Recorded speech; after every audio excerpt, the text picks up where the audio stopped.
ദൈവനാമത്തിന് മഹത്വം ഉണ്ടാകട്ടെ. ഇന്ന് 204 ദിനം. യോശുവയുടെ പുസ്തകം 17 അധ്യായം, യെശയ്യാ പ്രവചനം 20 അധ്യായവും അപ്പോസ്തലനായ പൗലോസ് ഫിലെമോന് എഴുതിയ ലേഖനവും നമുക്ക് വായിക്കാം. യോശുവ 17 അധ്യായം. യോസെഫിന്റെ ആദ്യജാതനായ മനശ്ശെയുടെ ഗോത്രത്തിനും ഓഹരി കിട്ടി. മനശ്ശെയുടെ ആദ്യജാതനും ഗിലെയാദിന്റെ അപ്പനുമായ മാഖീർ യുദ്ധവീരനായിരുന്നതുകൊണ്ട് അവന് ഗിലെയാദും ബാശാനും ലഭിച്ചു. മനശ്ശെയുടെ ശേഷം പുത്രന്മാരായ അബിയേസറിന്റെ മക്കൾ, ഹേലേക്കിന്റെ മക്കൾ, അസ്രിയേലിന്റെ മക്കൾ, ശേഖെമിന്റെ മക്കൾ, ഹേഫരിന്റെ മക്കൾ, ഷെമീദാവിന്റെ മക്കൾ എന്നിവർക്കും കുടുംബമായി ഓഹരി കിട്ടി. ഇവർ കുടുംബമായി യോസെഫിന്റെ മകനായ മനശ്ശെയുടെ മക്കൾ ആയിരുന്നു. എന്നാൽ മനശ്ശെയുടെ മകനായ മാഖീരിന്റെ മകനായ ഗിലെയാദിന്റെ മകനായ ഹേഫരിന്റെ മകൻ ശെലോഫഹാദിന് പുത്രിമാരല്ലാതെ പുത്രന്മാരില്ലായിരുന്നു. അവന്റെ പുത്രിമാർക്കും മഹ്ള, നോവ, ഹൊഗ്ല, മിൽക്ക, തിർസ എന്ന് പേരായിരുന്നു. അവർ പുരോഹിതനായ എലയാസറിന്റെയും നൂന്റെ മകനായ യോശുവയുടെയും പ്രഭുക്കന്മാരുടെയും മുമ്പിൽ അടുത്തു ചെന്നു. ഞങ്ങളുടെ സഹോദരന്മാരുടെ കൂട്ടത്തിൽ ഒരു അവകാശം ഞങ്ങൾക്ക് തരുവാൻ യഹോവ മോശയോട് കൽപ്പിച്ചിട്ടുണ്ട് എന്ന് പറഞ്ഞു. അങ്ങനെ അവൻ യഹോവയുടെ കൽപ്പന പ്രകാരം അവരുടെ അപ്പന്റെ സഹോദരന്മാരുടെ കൂട്ടത്തിൽ അവർക്ക് ഒരു അവകാശം കൊടുത്തു. ഇങ്ങനെ മനശ്ശെയുടെ പുത്രിമാർക്ക് അവന്റെ പുത്രന്മാരുടെ കൂട്ടത്തിൽ അവകാശം ലഭിച്ചതുകൊണ്ട് മനശ്ശെയ്ക്ക് യോർദാൻ അക്കരെ ഗിലെയാദ് ദേശവും ബാശാനും കൂടാതെ 10 ഓഹരി കിട്ടി. മനശ്ശെയുടെ ശേഷം പുത്രന്മാർക്ക് ഗിലെയാദ് ദേശം കിട്ടി. മനശ്ശെയുടെ അതിരോ ആശേർ മുതൽ ശേഖേമിന് കിഴക്കുള്ള മിക്മെദാത്ത് വരെ ചെന്ന് വലത്തോട്ട് തിരിഞ്ഞ് ഏൻ തപ്പുഹയിലെ നിവാസികളുടെ അടുക്കലോളം നീണ്ടു കിടക്കുന്നു. തപ്പുഹ ദേശം മനശ്ശെയ്ക്കുള്ളതായിരുന്നു. എങ്കിലും മനശ്ശെയുടെ അതിരിലുള്ള തപ്പുഹ പട്ടണം എഫ്രൈമ്യർക്കുള്ളതായിരുന്നു. പിന്നെ ആ അതിർ കാനാ തോട്ടിലേക്ക് തോട്ടിന്റെ തെക്കുകൂടി ഇറങ്ങുന്നു. ഈ പട്ടണങ്ങൾ മനശ്ശെയുടെ പട്ടണങ്ങൾക്കിടയിൽ എഫ്രൈമിനുള്ളവ. മനശ്ശെയുടെ അതിർ തോട്ടിന്റെ വടക്കു വശത്തു കൂടി ചെന്ന് സമുദ്രത്തിങ്കൽ അവസാനിക്കുന്നു. തെക്കുഭാഗം എഫ്രൈമിനും വടക്കുഭാഗം മനശ്ശെയ്ക്കുമുള്ളത്. സമുദ്രം അതിന്റെ അതിരാകുന്നു. അത് വടക്ക് ആശേരിനോടും കിഴക്ക് ഇസ്സാഖാരിനോടും തൊട്ടിരിക്കുന്നു. ഇസ്സാഖാരിലും ആശേരിലും മനശ്ശെയ്ക്ക് ബേത്ത്ശെയാനും അതിന്റെ അധീന നഗരങ്ങളും, ഇഷ്ബ്ലയാമും അതിന്റെ അധീന നഗരങ്ങളും, ദോർ നിവാസികളും അതിന്റെ അധീന നഗരങ്ങളും, ഏൻദോർ നിവാസികളും അതിന്റെ അധീന നഗരങ്ങളും, തനാക്ക് നിവാസികളും അതിന്റെ അധീന നഗരങ്ങളും, മെഗിദോൻ നിവാസികളും അതിന്റെ അധീന നഗരങ്ങളും ഉണ്ടായിരുന്നു. 3 മേടുകൾ തന്നെ. എന്നാൽ മനശ്ശെയുടെ മക്കൾക്ക് ആ പട്ടണങ്ങളിലെ നിവാസികളെ നീക്കിക്കളവാൻ കഴിഞ്ഞില്ല. കനാന്യർക്ക് ആ ദേശത്ത് തന്നെ പാർപ്പാനുള്ള താല്പര്യം സാധിച്ചു. എന്നാൽ ഇസ്രായേൽ മക്കൾ ബലവാന്മാരായി തീർന്നപ്പോൾ അവരെ നീക്കിക്കളയാതെ അവരെ കൊണ്ട് ഊഴിയവേല ചെയ്യിച്ചു. അനന്തരം യോസെഫിന്റെ മക്കൾ യോശുവയോട്, യഹോവ ഇതുവരെ ഞങ്ങളെ അനുഗ്രഹിച്ച് ഞങ്ങൾ ഒരു വലിയ ജനമായി തീർന്നിരിക്കെ ഒരു നറുക്കും ഓഹരിയും മാത്രം നീ ഞങ്ങൾക്ക് തന്നത് എന്ത് എന്ന് ചോദിച്ചു. യോശുവ അവരോട്, നിങ്ങൾ വലിയൊരു ജനമെങ്കിൽ എഫ്രൈം പർവ്വതം നിങ്ങൾക്ക് വിസ്താരം പോരാത്തതാകൊണ്ട് കാട്ടുപ്രദേശത്ത് ചെന്ന് പെരിസ്യരുടെയും മല്ലന്മാരുടെയും ദേശത്ത് കാടുവെട്ടി സ്ഥലമെടുത്തുകൊള്ളുവീൻ എന്ന് ഉത്തരം പറഞ്ഞു. അതിന് യോസെഫിന്റെ മക്കൾ, മലനാട് ഞങ്ങൾക്ക് പോരാ. ബേത് ഷെയാനിലും അതിന്റെ അധീന നഗരങ്ങളിലും ഇസ്രായേൽ താഴ്വരയിലും ഇങ്ങനെ താഴ്വീതി പ്രദേശത്ത് പാർക്കുന്ന കനാന്യർക്കൊക്കെയും ഇരുമ്പു രഥങ്ങൾ ഉണ്ട് എന്ന് പറഞ്ഞു. യോശുവ യോസെഫിന്റെ കുലമായ എഫ്രൈമിനോടും മനശ്ശെയോടും പറഞ്ഞത്, നിങ്ങൾ വലിയൊരു ജനം തന്നെ, മഹാശക്തിയുമുണ്ട്. നിങ്ങൾക്ക് ഒരു ഓഹരി മാത്രമല്ല വരേണ്ടത്. മലനാട് നിനക്കുള്ളതായിരിക്കണം. അത് കാടാകുന്നുവെങ്കിലും നിങ്ങളത് വെട്ടിത്തെളിക്കണം. അതിന്റെ അറുതി പ്രദേശങ്ങളും നിങ്ങൾക്കുള്ളവ തന്നെ.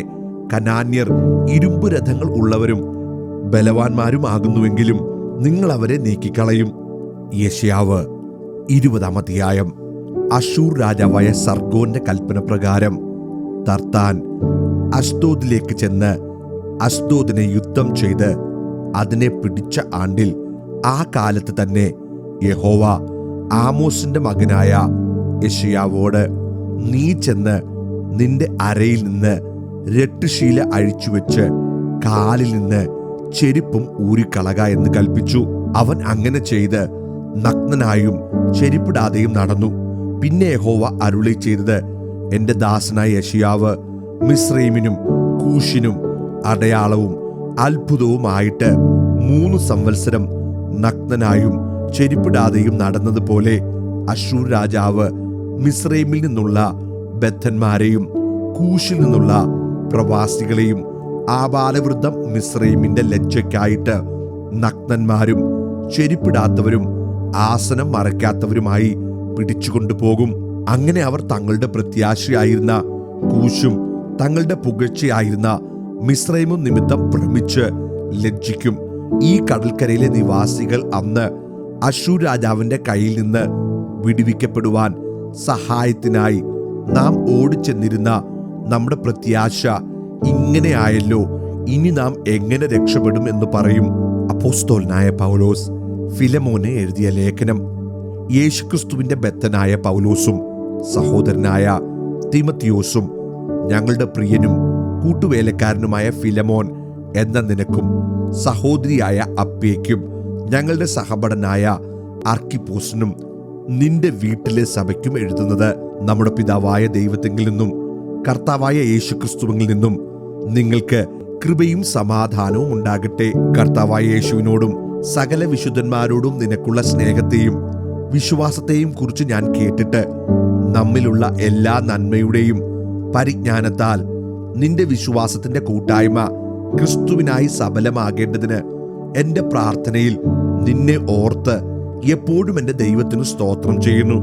സഹോദര, വിശുദ്ധന്മാരുടെ ഹൃദയം നീ തണുപ്പിച്ചിരിക്കുന്നത് നിമിത്തം നിന്റെ സ്നേഹത്തിൽ എനിക്ക് വളരെ സന്തോഷവും ആശ്വാസവും ഉണ്ടായി. ആകയാൽ യുക്തമായത് നിന്നോട് കൽപ്പിപ്പാൻ ക്രിസ്തുവിൽ എനിക്ക് വളരെ ധൈര്യമുണ്ടെങ്കിലും പൗലോസ് എന്ന വയസ്സനും ഇപ്പോൾ ക്രിസ്തുവേശുവിന്റെ ബദ്ധനുമായിരിക്കുന്ന ഈ ഞാൻ സ്നേഹം നിമിത്തം അപേക്ഷിക്കത്രേ ചെയ്യുന്നത്. തടവിലിരിക്കുമ്പോൾ ഞാൻ ജനിപ്പിച്ച എന്റെ മകനായ ഒനേസിമോസിനു വേണ്ടിയാകുന്നു നിന്നോട് അപേക്ഷിക്കുന്നത്. അവൻ മുമ്പേ നിനക്ക് പ്രയോജനമില്ലാത്തവനായിരുന്നു, ഇപ്പോൾ നിനക്കും എനിക്കും നല്ല പ്രയോജനമുള്ളവൻ തന്നെ. എനിക്ക് പ്രാണപ്രിയനായ അവനെ ഞാൻ മടക്കി അയച്ചിരിക്കുന്നു. സുവിശേഷം നിമിത്തമുള്ള തടവിൽ എന്നെ ശുശ്രൂഷിക്കേണ്ടതിന് അവനെ നിനക്ക് പകരം എന്റെ അടുക്കൽ തന്നെ നിർത്തിക്കൊള്ളുവാൻ എനിക്ക് ആഗ്രഹമുണ്ടായിരുന്നു. എങ്കിലും നിന്റെ ഗുണം നിർബന്ധത്താൽ എന്ന പോലെയല്ല, മനസ്സോടെ ആകേണ്ടതിന് നിന്റെ സമ്മതം കൂടാതെ ഒന്നും ചെയ്യുവാൻ എനിക്ക് മനസ്സില്ലായിരുന്നു. അവൻ അല്പകാലം വേറിട്ടു പോയത് അവനെ സദാകാലത്തേക്കും നിനക്ക് ലഭിക്കേണ്ടതിന് ആയിരിക്കും. അവൻ ഇനി ദാസനല്ല, ദാസനു മീതെ പ്രിയ സഹോദരൻ തന്നെ. അവൻ വിശേഷാൽ എനിക്ക് പ്രിയനെങ്കിൽ നിനക്ക് ജഡസംബന്ധമായും കർത്തൃസംബന്ധമായും എത്രയധികം. ആകയാൽ നീ എന്നെ കൂട്ടാളി എന്ന് കരുതുന്നുവെങ്കിൽ അവനെ എന്നെ പോലെ ചേർത്തുകൊള്ളുക. അവൻ നിന്നോട് വല്ലതും അന്യായം ചെയ്തിട്ടോ കടംപെട്ടിട്ടോ ഉണ്ടെങ്കിൽ അത് എന്റെ പേരിൽ കണക്കിട്ടുകൊള്ളുക. പൗലോസ് എന്ന ഞാൻ സ്വന്തം കയ്യാൽ എഴുതിയിരിക്കുന്നു, ഞാൻ തന്നു തീർക്കാം. നീ നിന്നെ തന്നെ എനിക്ക് തരുവാൻ കടംപെട്ടിരിക്കുന്നു എന്ന് ഞാൻ പറയണം എന്നില്ലല്ലോ.